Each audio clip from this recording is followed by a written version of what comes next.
How's everybody doing this fine day? We are, let's see, it's Sunday, 10:30 in the morning. I am sitting out here in Florida. For those of you that got serious snow and stuff like that this week, it's gorgeous here. Absolutely out and out, flat out, most amazing place in the world. For those of you that don't know, we had a hurricane not too long ago. Absolutely worth it. So, for those of you that didn't fare well during the hurricane, that are going to get massively upset by me saying that I thought it was worth it, fucking grow up. Like, we're at this weird stage in society where people are just like they're wanting to be like offended at every possible word that anybody says about, a topic. So just stop worrying if you're going to offend people and be people. That's the biggest piece of advice I can give the whole world right now is we should stop worrying about offending people and just be people. If what you have to say is offensive to somebody else, maybe it's a good thing that we talk about it instead of us just not talking about it. Like, offensiveness should not be criminal. Like, being offended shows like issues in either the person that's offended's mind frame or the person that's doing the offending, their mind frame, that we could then work through.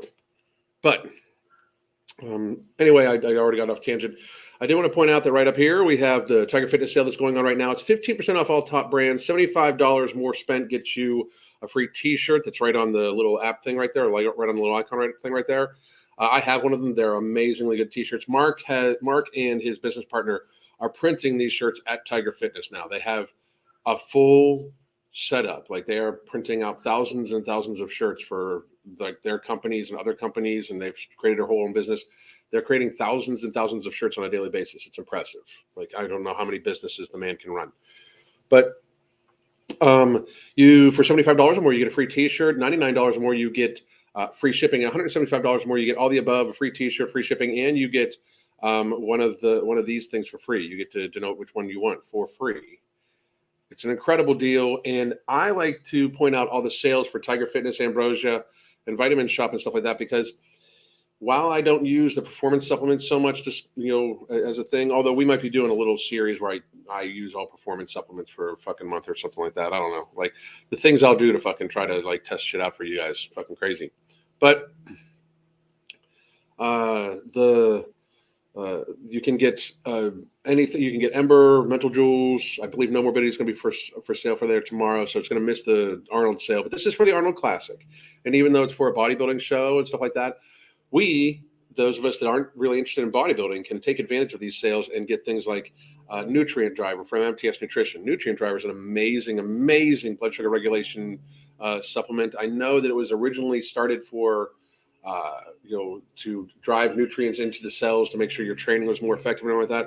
But there's two ingredients in it, berberine and banaba, that both have very, very good blood sugar regulation, glycemic effects. And we're actually using these two and several other ingredients in product 2. The ingredient that's not in Nutrient Driver that's in product 2 is a patented ingredient that's absolutely amazing, that makes both berberine and banaba seem like very much the supporting cast. And berberine has been shown in clinical studies to be better for blood sugar regulation than even metformin, and even way better for women with PCOS than metformin. So we have that rolling out here probably within the next month or two. We ought to be talking about the name of it and everything like that. Mark and I are also working on a heart health supplement straight through MTS Nutrition. So for those of you that think that I am like, I think it's like we should have like Mark on sometime this week to discuss like where we're at with it, because I am not actually, like, people keep coming to me with stuff about Ambrosia, like, hey, can you check on when they're going to be in stock with this and that? Like, I deal with Ambrosia for multiple different products and stuff like that, and I love almost the entirety of all their products, but I'm not in their business like that. I'm kind of work with Mark and all of the brands to develop things. So let me know. Heather McQuaid says she loves her berberine. I have my Nutrient Driver right here. Boom. I'm about to take my first morning this morning. I haven't yet. As a matter of fact, it's a brand new bottle. I got to open it. And I've already taken my ingredients for product 2, so that's good. And I'm going to take 2 of these right now. And this will keep my blood sugar kind of stable and level, and it helps me avoid sugar cravings. And that's the beautiful part about product 2. Not only do I think it's going to be an amazing tool for people to help. Amazing tool for people to help with blood sugar regulation, everything like that, inflammation. But for people that have problems with sugar cravings, it really crushes. Like the product just absolutely crushes sugar cravings. And the one product we have, like, has been shown the one item, the ingredient that we have in product 2. My neighbor's going to start fucking doing work. What the fuck? But it helps with glycemic control too. So if you eat something, it's not necessarily going to spike it. Let's see. I use Nomo and Ember. Will product 2 supplement or replace those? They will supplement them. Like, you know, no morbidity works on the mechanism of actual stomach hunger, and it helps with inflammation and visceral fat and stuff like that. But it doesn't stop sugar cravings, and it doesn't stop necessarily blood sugar regulation. Like, if you eat something on no morbidity that's going to spike your insulin response and stuff like that, you still may feel hungry even though your stomach's full. Like, it's like that cravey feeling. It helps with that a lot. Berberine works wonders for my bloating. It's a very good anti-inflammatory, and we look forward to it. I just tried Nomo, and wow, that stuff works. Holy smokes! Glad you're liking it, Dita. It's normally even better effective after you've had it for like a couple of days, 3 days to a week. A lot of people notice the effects of minimize hunger right off the bat, and a lot of people notice the increased stress relief because of the Slimaluna and the ashwagandha, the KSM-66, which is the patented version of it. But after a couple of days, the wow, I'm just not hungry kind of settles in. So get this, I felt the same way as my coworker last week. I have felt better since yesterday. So basically, a 2-day flu type thing that's still sick as fuck. Well, I'm glad you're feeling better. So excited. Thank you. You're a life changer. Thank you very much. We appreciate it. So, berberine in, or nutrient driver in. And then we're going to go train today. Actually go to a gym and train, which I don't actually do all that often anymore. And no, I'm not telling people what gym I go to. So crazy. Anyway, today, my somebody that I do consider a peer of mine, because I consider far less people that sit in front of a camera and talk about fitness to be peers of mine anymore. They're just people that fucking yap. Very few. Very few of them are actual peers. Very few. And high intensity health, I would absolutely consider not only a peer, but somebody that I really admire and I look up to their work and everything like that. He's an extremely polite man, so we're probably going to basically do like kind of an anger translation for this video that he put out. But also, I wanted to answer some questions he seems to have that he asks at the end, kind of sort of, and he's about to talk about things that I've been talking about for about 3 years, and he's been talking about the same things. He was never on the stupidity train for all this shit. So we are going to go to him right now. Give me a second. I gotta pull up. There it is. And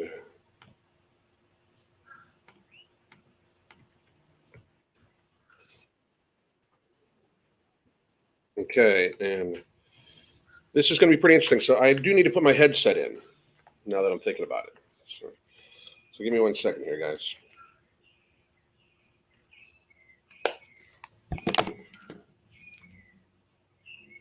Okay, that's good. Give me 1 second.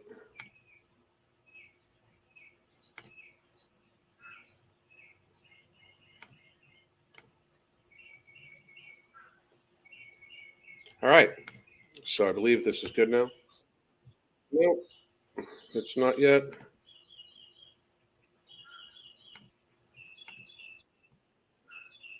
Huh. Let me.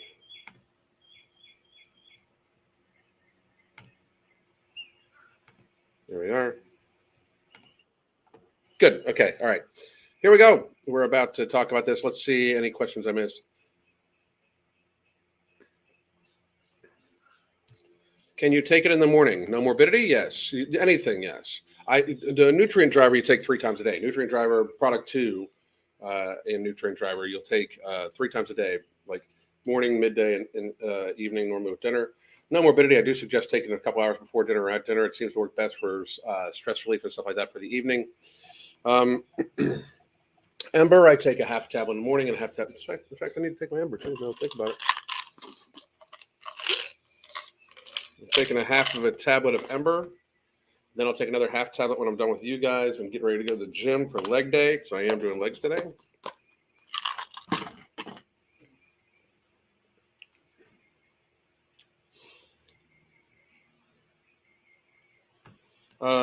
By the way, the Supreme Court decided yesterday women no longer exist.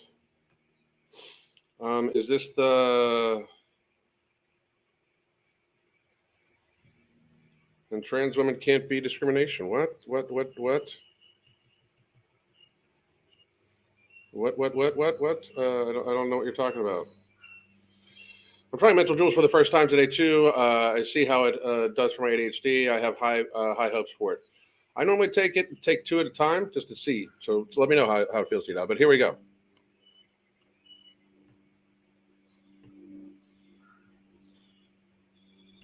Great time. Here we are. So this is high intensity health. Sorry, just so you know, sorry, dude, for pulling in the fucking the pause screenshot of you of your face like that. This is not on purpose.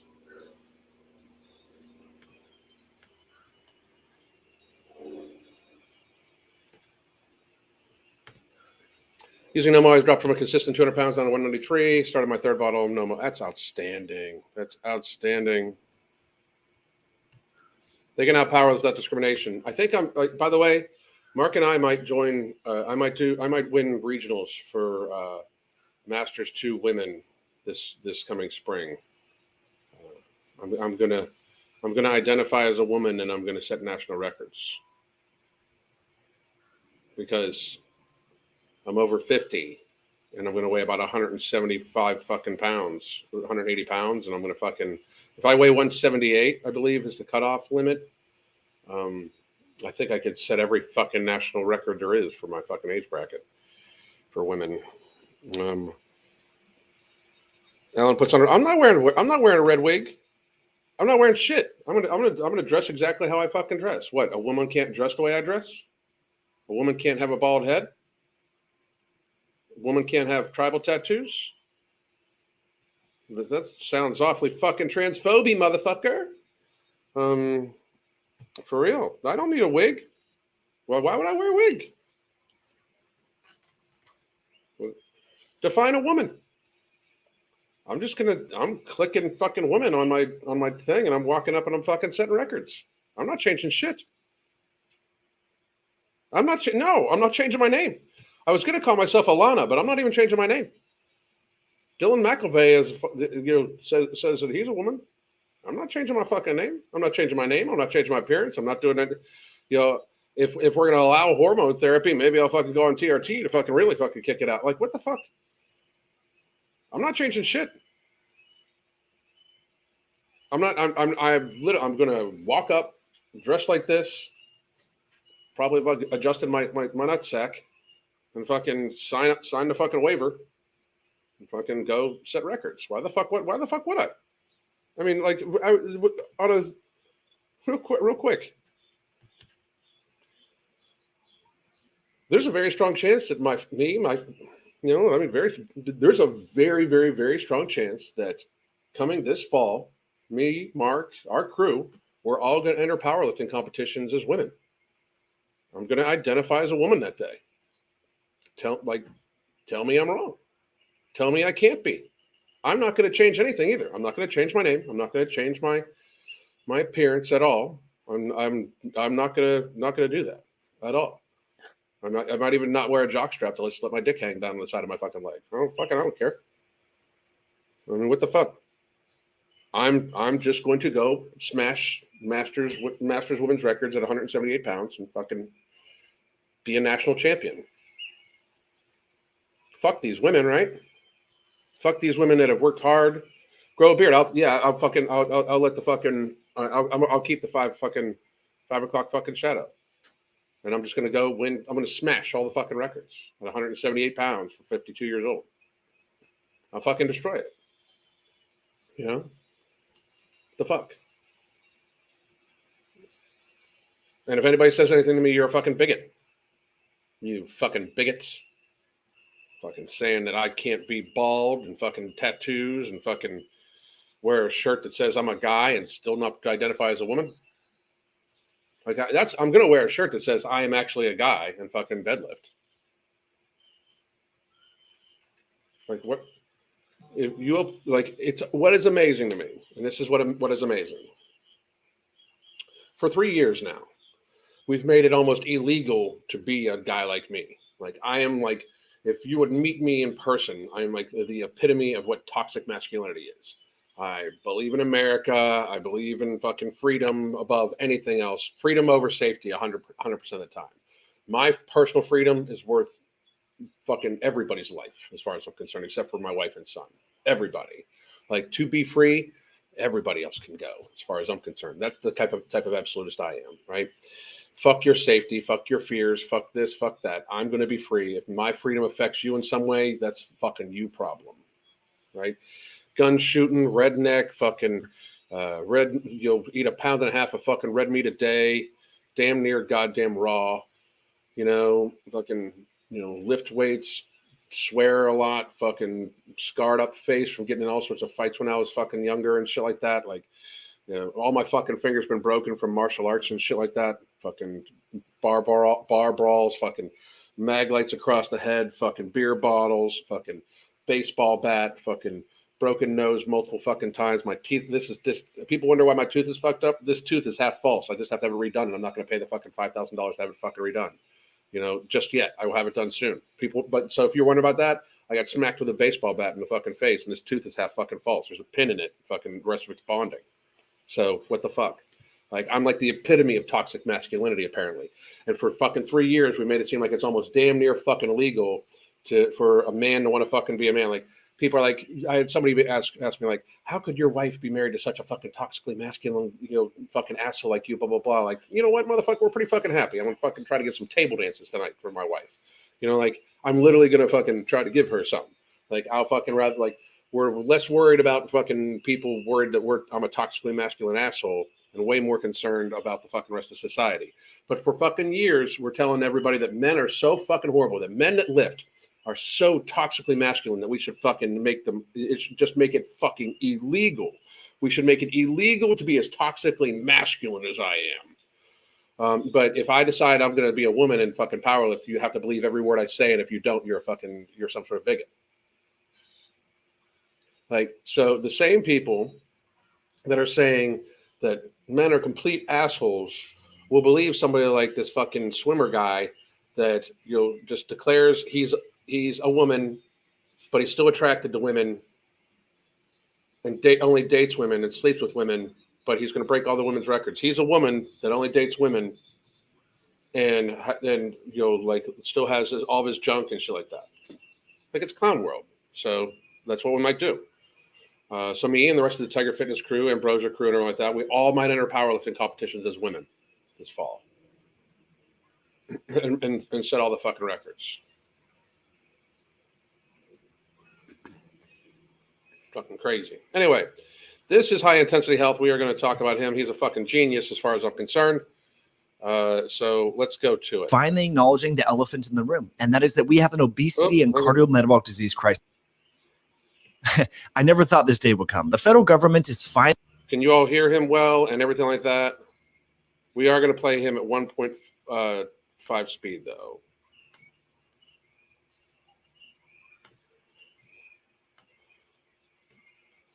And here we are.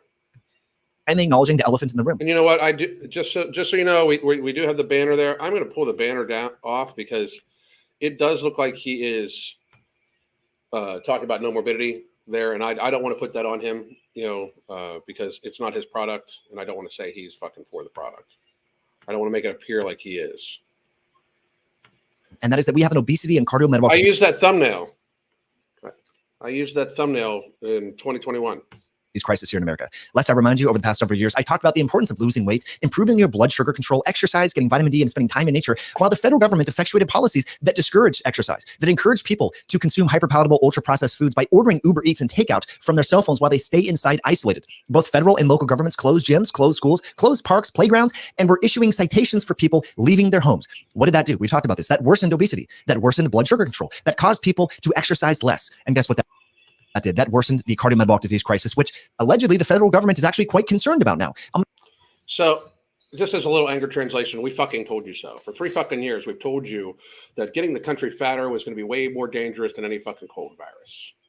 I mean, you can look at the very beginning, and we're almost 3 years on this. I put something on my Twitter, by the way, which you can follow me at the MFing COO on Twitter.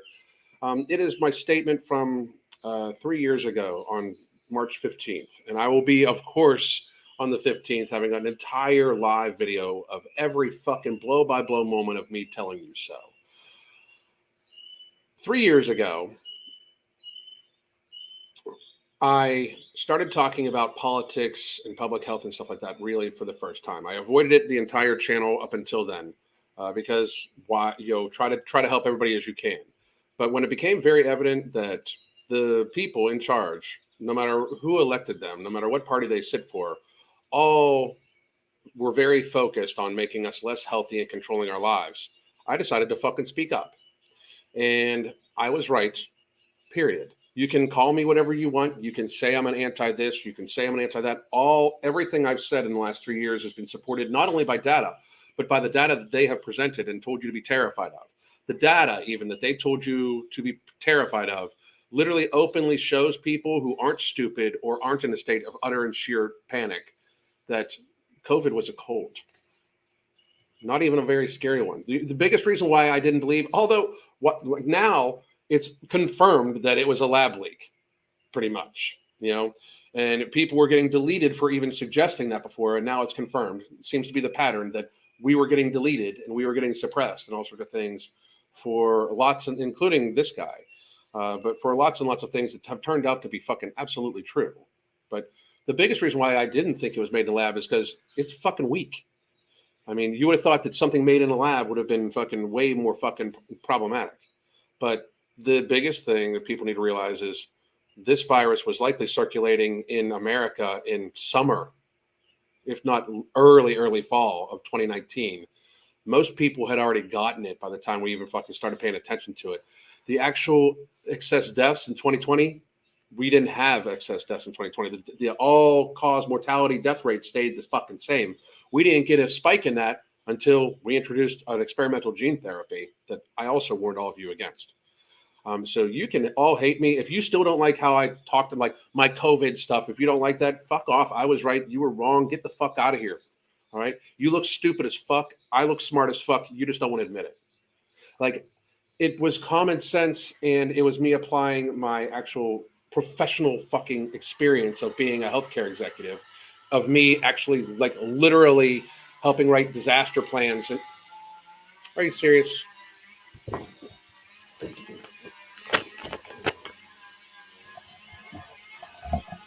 I hope that's okay. But it was like me literally applying everything I fucking normally do for the last fucking decade and a half before that to the fucking data that they showed us.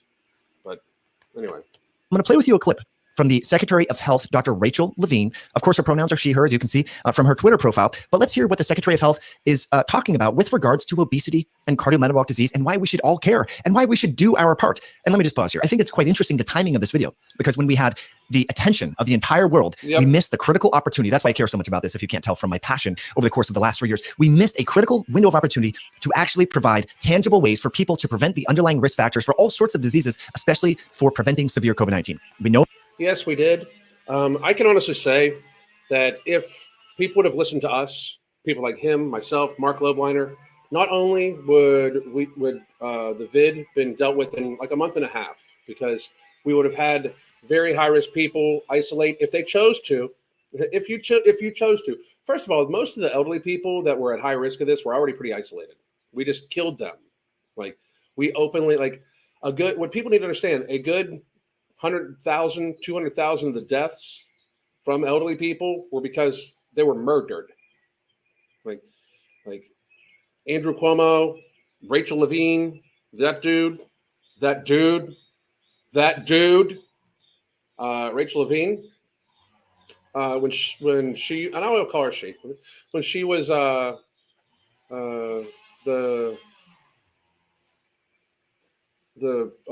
health the in charge of health for PA, killed people. She should be invested. She should be in jail right now.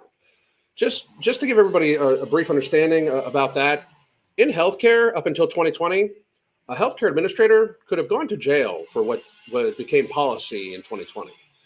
To admit a resident to your facility, to a skilled nursing facility, that indeed is contagious with a virus that is problematic for the people in your care, admitting them, if somebody dies, you go to jail.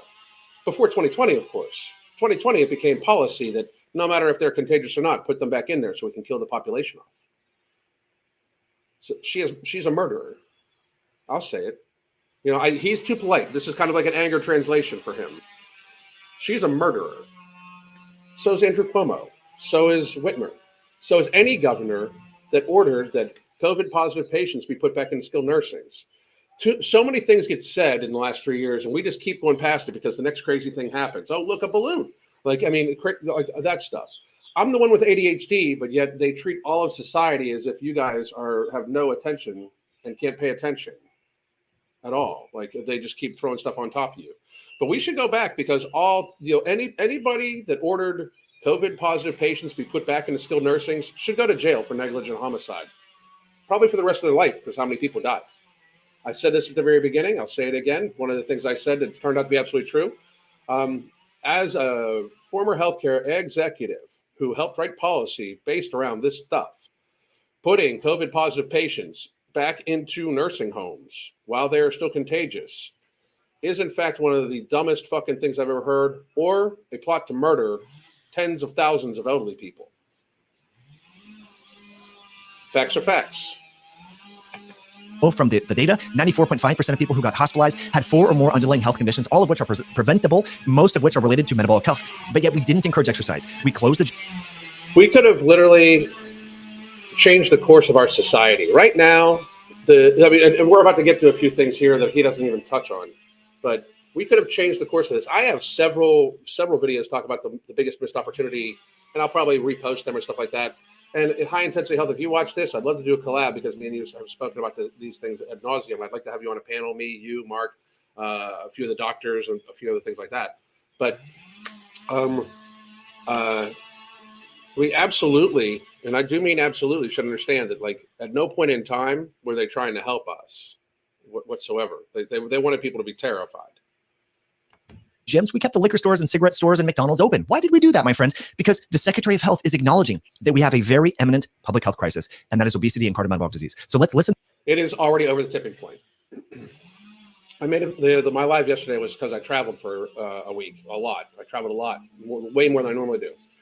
Man, a lot of you motherfuckers out there fat as fuck. Like, you're just let it all fucking hang out. A lot of you with your front asses fucking, you know, in your mom jeans and shit like that. With the fucking, like, it looks like you got an ass on the fucking front of your body, male and female. Fucking growth, like, have some fucking pride in yourselves. What the fuck? Like, a lot of you look like if you fell down, you couldn't get up. That's fucking sad. You're pathetic. Like, fix it. I mean, I'm saying it is pathetic. If you have a hard time, if you struggle because of your eating habits, because of your fatness, if you struggle to get off the ground, that's pathetic. Get there. I feel bad for you, and I'll help you. But I'm not going to lie to you. You've eaten yourself into a very pathetic fucking state. I refuse. I will not lie to you. But you need to fix that shit right goddamn now. Into this clip and talk more about it. This work is very timely because our country is facing a genuine crisis of diet-related. I thought the crisis was COVID. Anyway, here we go. I love how the fat man is about to tell us about how we have a diet-related health crisis. By the way, the head of the CDC, Rachel Walensky, has not mentioned obesity but one time in like 3 fucking years. Just so you know. Jesus. Heart disease, type 2 diabetes, obesity, and hypertension each affect tens of millions of Americans and are associated with increased risk of heart. I would argue over 50% of Americans. All those things put together, probably 70% of Americans. Heart attack and stroke, the two leading causes of death in this country. Now, he's wrong. It's heart attack and cancer, and then stroke, and like type 2 diabetes, heart attack. Type 2 diabetes, by the way, is 90% avoidable by lifestyle mitigation. All cardiovascular disease, 80% avoidable. Cardiovascular disease is 80% avoidable by lifestyle. Like, not the lifestyle that this fat man who's in an admiral outfit playing cosplay, because that's we've legitimized cosplay for this person to fucking wear this outfit. most people are surprised to learn that cardiovascular disease and cancer, she kind of misspoke there. If we're talking about new numbers and enumerating the top leading causes of death, it's heart disease and cancer. Most people don't know that actually claimed more than twice as many lives all throughout the COVID-19 crisis compared to COVID. Most people think the number one reason why people died prematurely is COVID. That is statistically not true. 1.2 million. Yeah, it's not even close to true. As a matter of fact, in 2020, obesity killed more people than the vid. 2022, I believe the same thing. Like, if you take the span of how long COVID's been in America, probably 3.5 years at this point, just so everybody understands. Like, it's probably been in America like 3.5 years at this point. Obesity has killed like anywhere from 1.2 million to 1.6 million people, or in the course of that time, or 1.5 million, excuse me, in the same course of time. Obesity alone has killed more people than COVID. Yet alone, when you actually look at the COVID numbers that are being talked about, even on the CDC website, only 5% of those people died of it. The rest have died with it. Dying of it, it makes it like, if you just count the died of, like, whereas people died of obesity, like they got so fat their system just shut down. Or cardiovascular disease. They ate like such shit that their fucking arteries clogged and they fucking threw a myocardial infarction and died. Like, if you actually look at people that died of COVID, it's like fucking less than 60,000 people in the course of the last 3.5 fucking years. You guys were all scammed. Anybody that believed in this shit from it all, it's a fucking cold. It's a fucking cold. Less people were hospitalized in 2020 than 2017 and 18 for the 4 months of fucking flu season. 4 months of flu season of the seasonal flu, one entire year. More people were hospitalized for the flu than COVID. It's fucking fact. It's absolutely fucking fact. And that's with them pumping the numbers.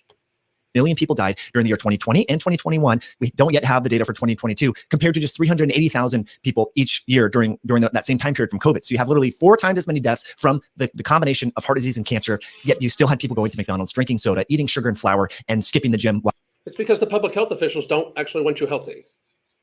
I have, by the way, I have absolutely 100% faith that he knows this. I believe he's just, mine and his styles are very, very different. This is why I thought I'd add the anger translation. I am not actually disagreeing with him. I'm not saying I agree with him, but in my mind, I'm just kind of stating the very fucking clear obvious to the statement. While they wear the mask and stay inside and watch the news. But anyway, let's go on. This crisis places a tremendous economic burden on our nation. Estimated healthcare costs associated with excess weight and obesity totaled nearly $173 billion in 2019.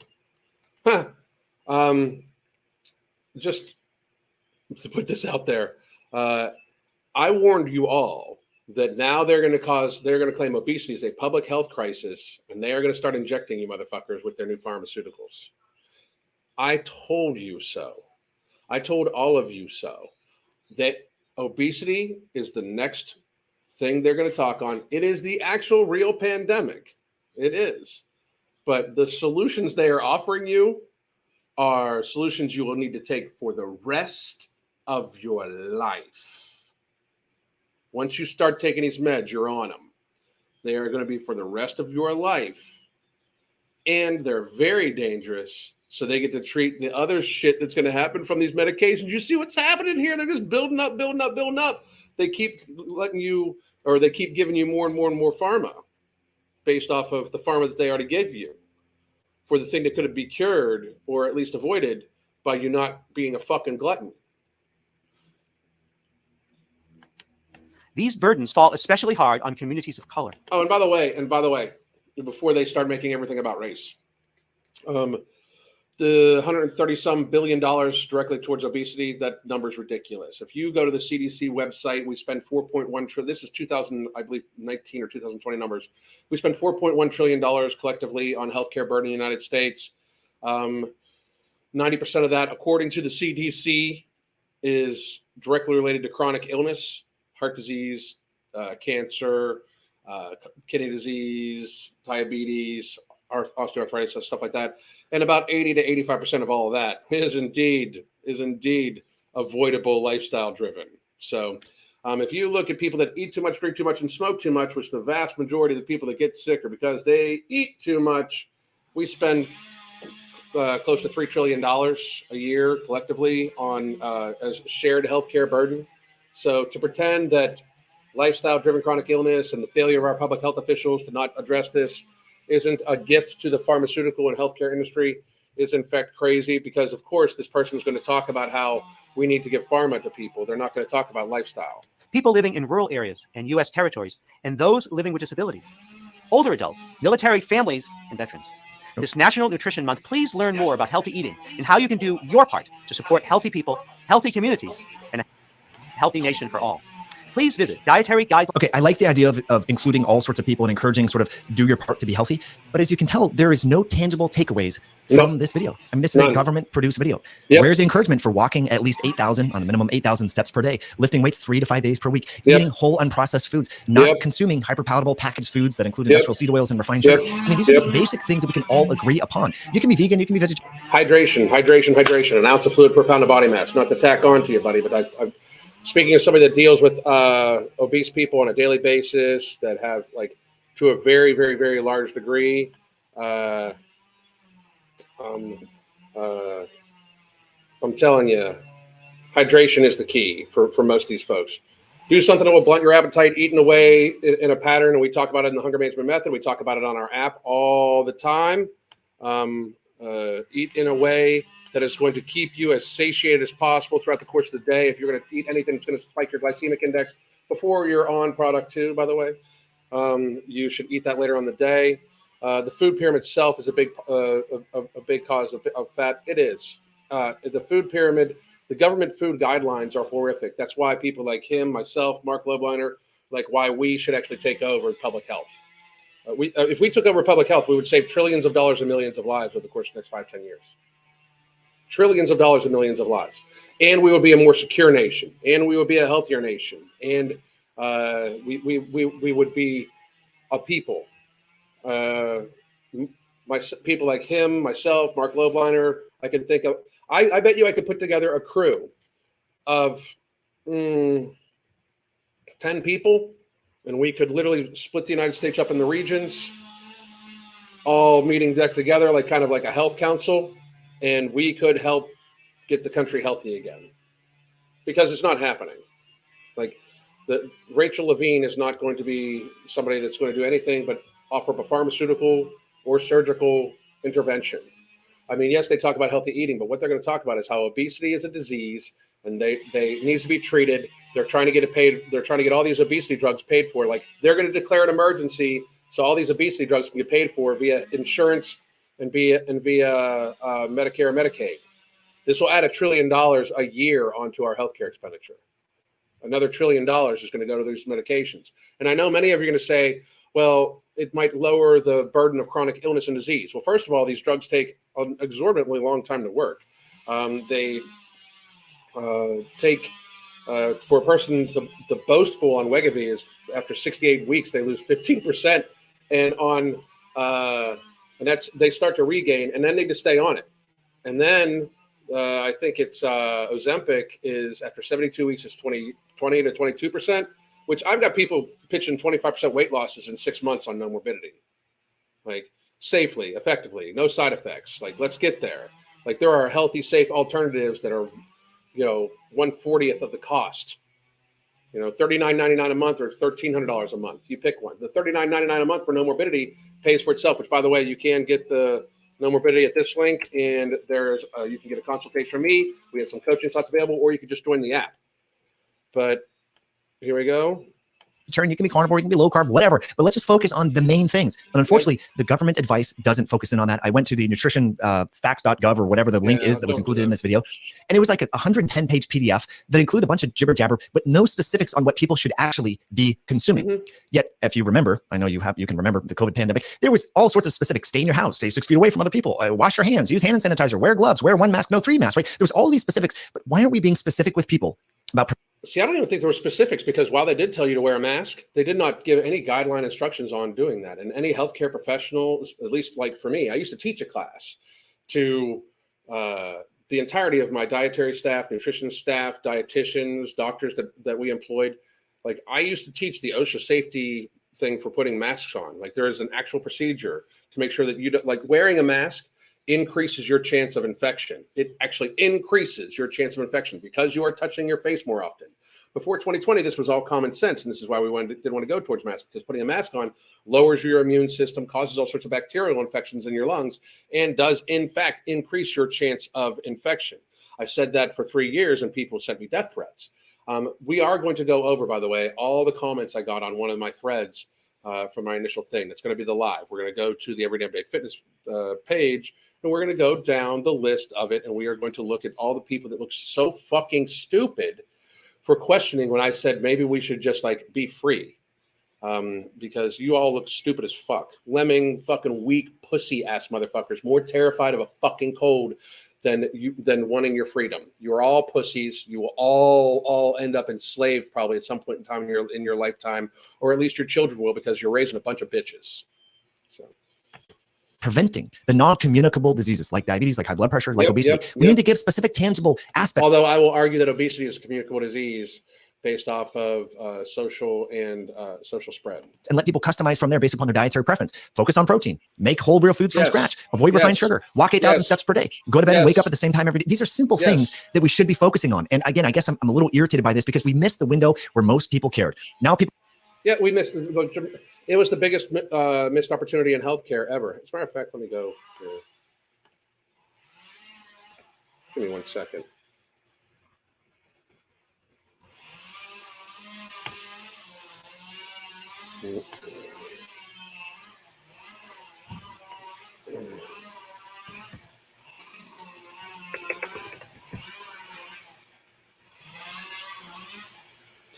So let's see.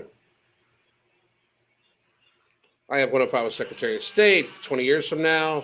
Let's see here. The greatest missed opportunity for public health ever. The biggest missed opportunity for public health ever. Let's see. This video is from... I don't even remember what it's from.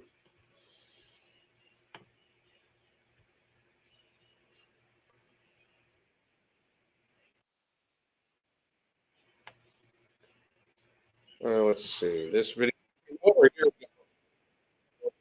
August 5th of 2021, I started talking about the biggest missed opportunity in public health ever.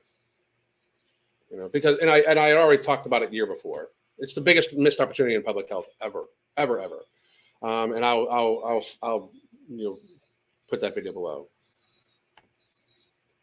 People are like, I've gotten COVID, I survived, I didn't die. So on to the next. They don't really care. They're not thinking about the long-term prevention of diabetes, cancer, heart disease, obesity. It's this instant gratification culture. But again, and and my thing is, I think and I do think he realizes this. This is the goal of public health. The goal of public health officials is not public health. It's to sell pharma.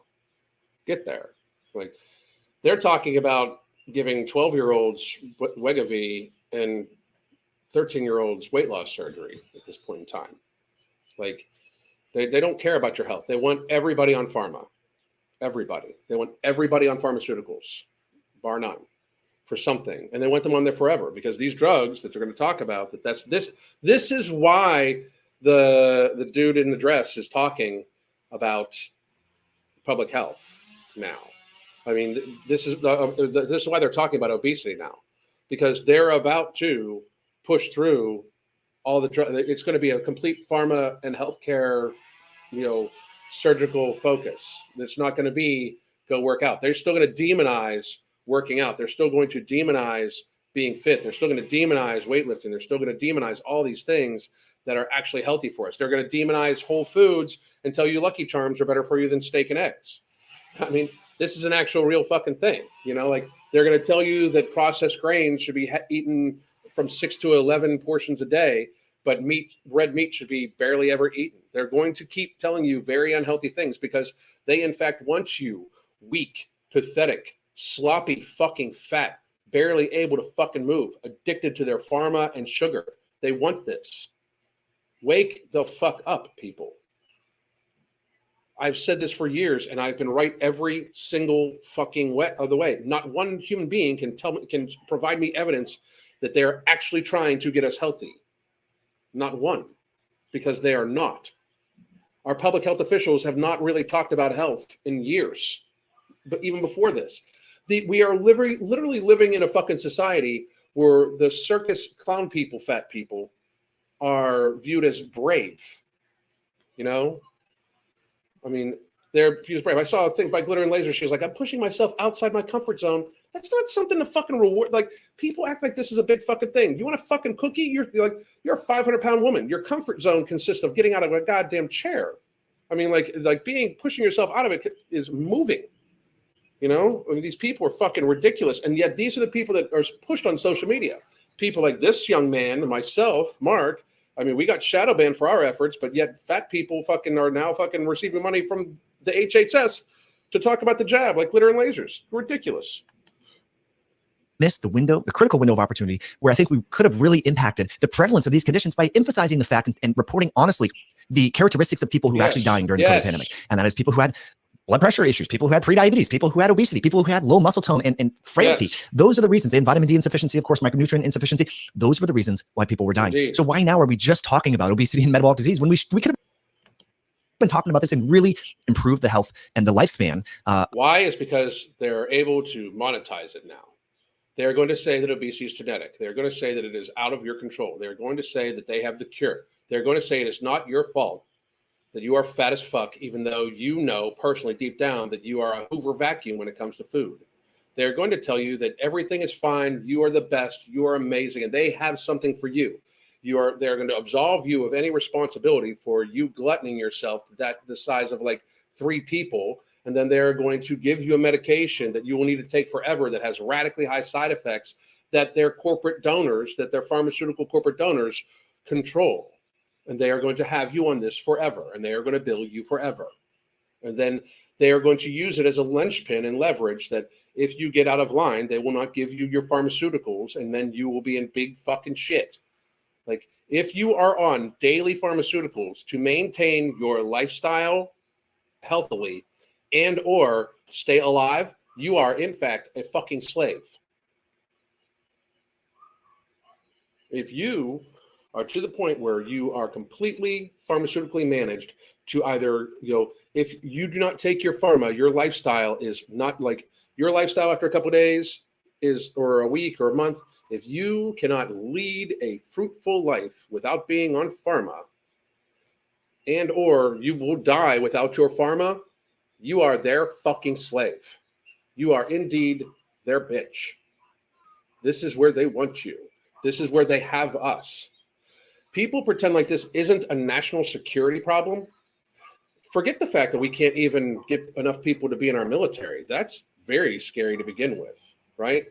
We can't get enough 17 to 24-year-olds to actually meet quotas because 75 to 80% of them are not physically capable of joining the military right now. Because this generation of 17 to 24-year-olds, for the most part, are a bunch of whiny bitches who are disgustingly fucking out of shape with super low T, super low muscle mass. Most of them look like fucking Homer Simpson. It's disgusting. Like it's the weakest generation ever. And like you can fracture their entire personality by calling them the wrong pronoun for the most part.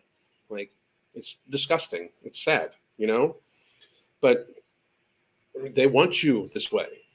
It is an actual national health,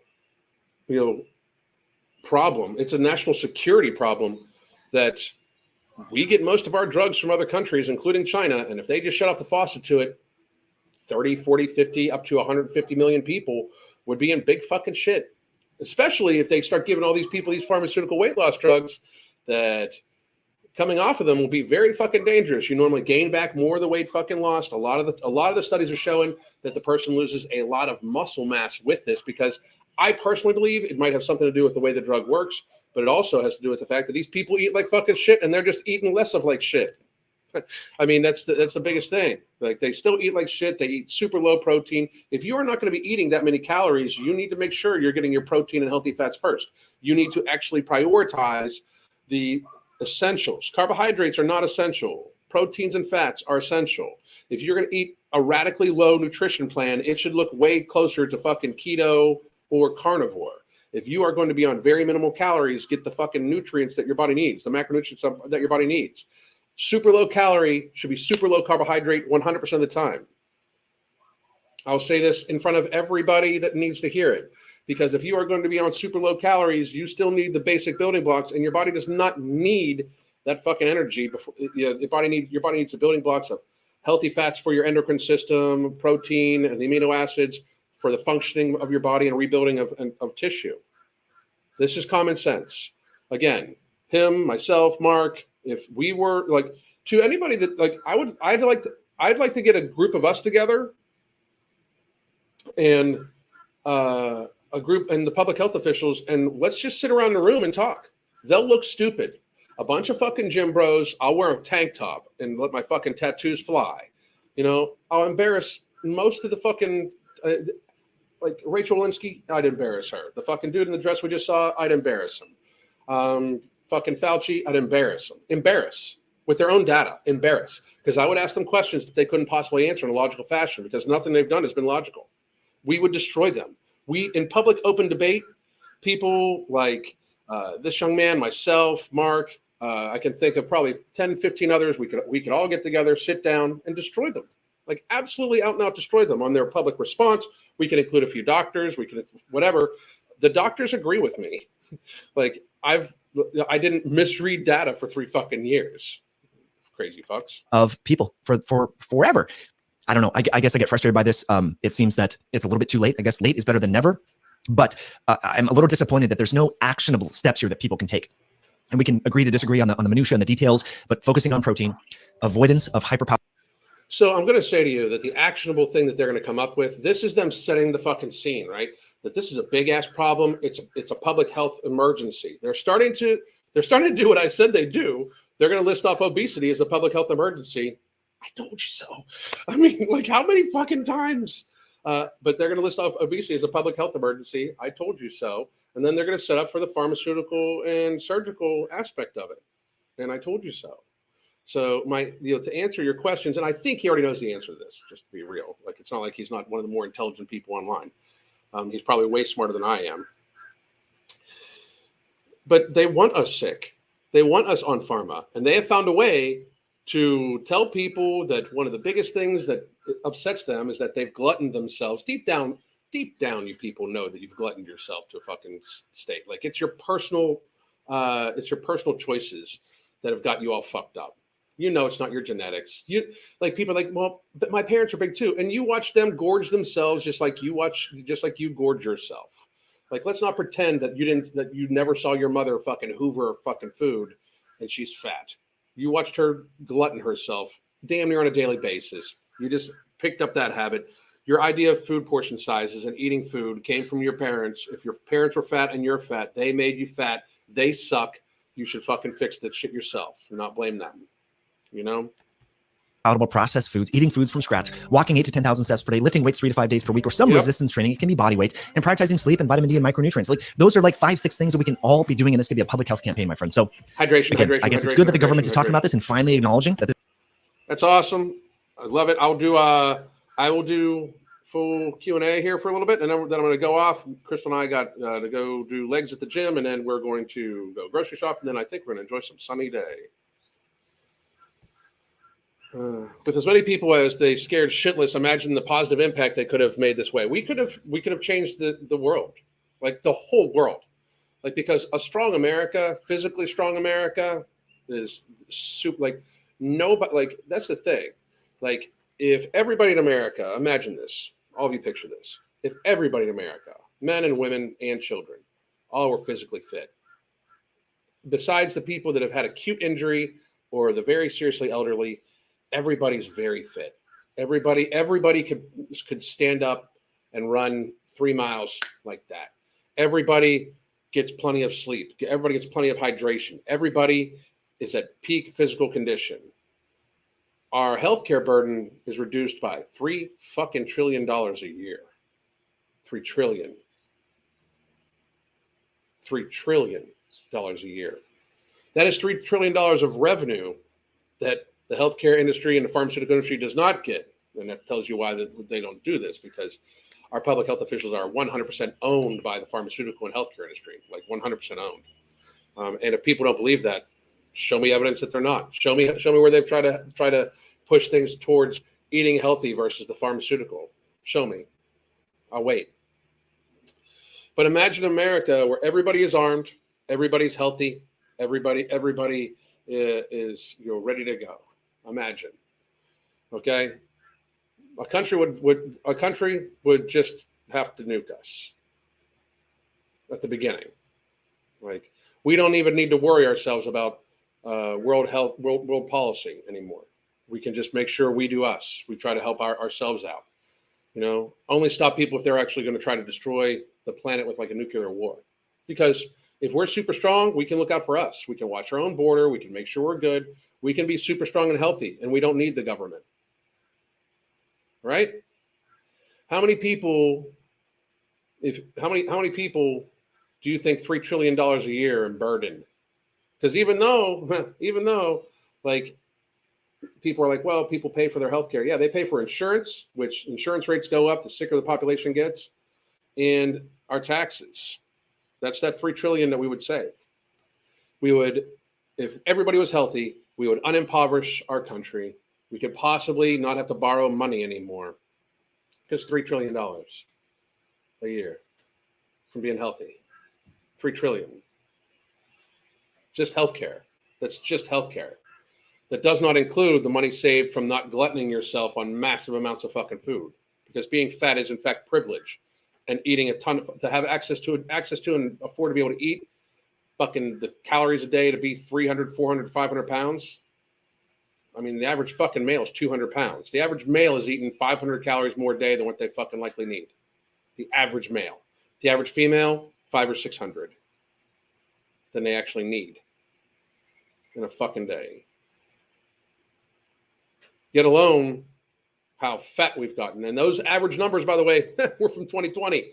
I bet you the average male is 210 pounds now. The average female is 185.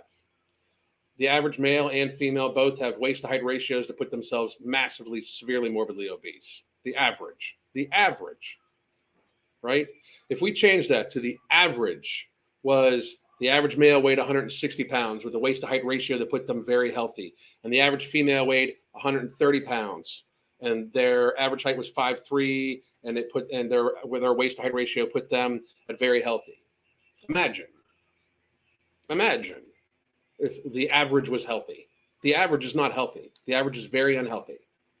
And therefore the average spend is huge. We would have saved millions of lives. In the last 3 years, we could have saved $6 trillion because we wouldn't have had to keep printing money. Because if the country was healthy as fuck at the very beginning of 2020, and they said, we have a cold that's very scary for elderly people and people that are not healthy, and the average person was healthy, do you think the response would have been anything close to what it was? Or do you think people would have been like, we're good? They needed people to be sickly in order for this to work. And they did a good job. They set this up well.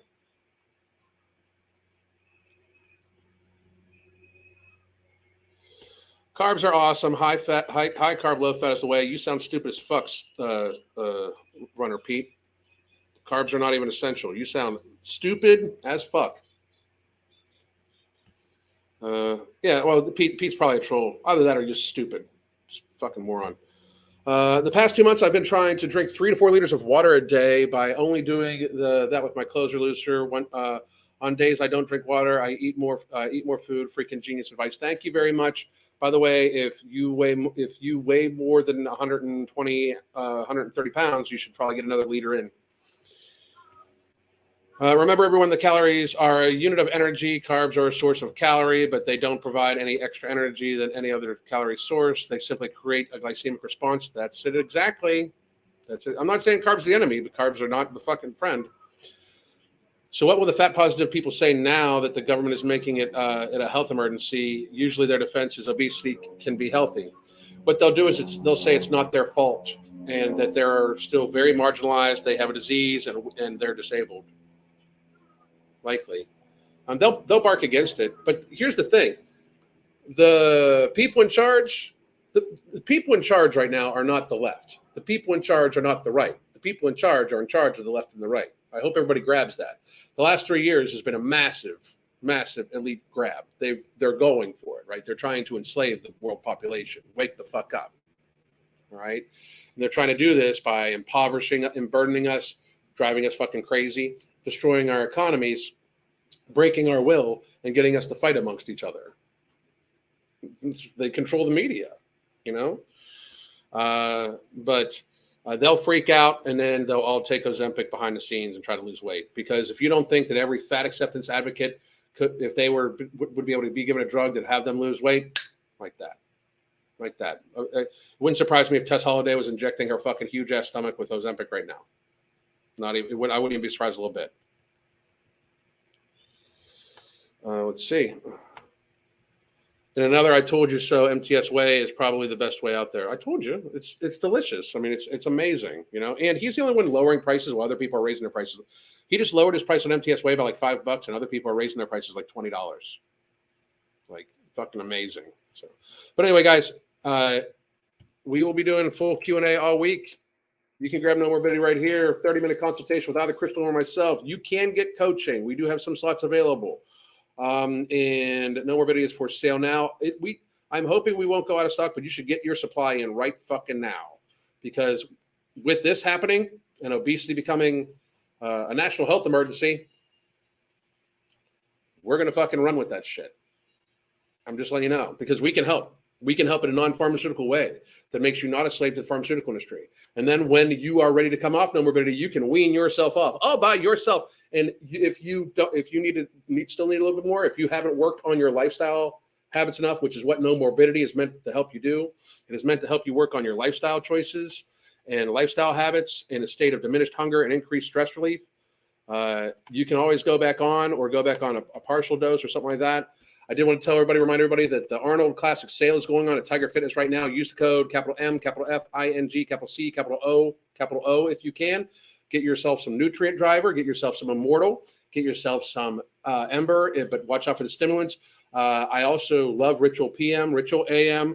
I've got Nectar Superfoods. You've got to get yourself some Nectar Superfoods. I actually use this as a different flavor for my water, but also it's an amazing organ support supplement for your heart, kidneys, liver health. Like, stay healthy. And of course, grab yourself some No Morbidity, non-stimulant, non-thermogenic based appetite suppressant. This, in my opinion, this is just my opinion, I would put this against Wegovy or Ozempic any day of the week, any year of the millennia, and bet that it would produce better results for way less money in way less time with no side effects. I guarantee. Well, I don't guarantee it because I'm not legally allowed to say guarantee. In my personal opinion, this is much better than the pharmaceuticals. Much. And I've had clients that have been on both. I've had clients that have gone off of Wegovy and started regaining weight rapidly because their hunger just came smashing back to them. And they've gone on this, they've lost weight, and then they've been able to wean themselves off of No Morbidity. And even if you do need to stay on it, like I'm on it all the time, like I take a month off every 6 months, I'm on it all the time, still works just as well, no side effects, perfect. So please do check that out. I hope all of you have a great day. I might do some stuff later, but we'll go from there. God damn.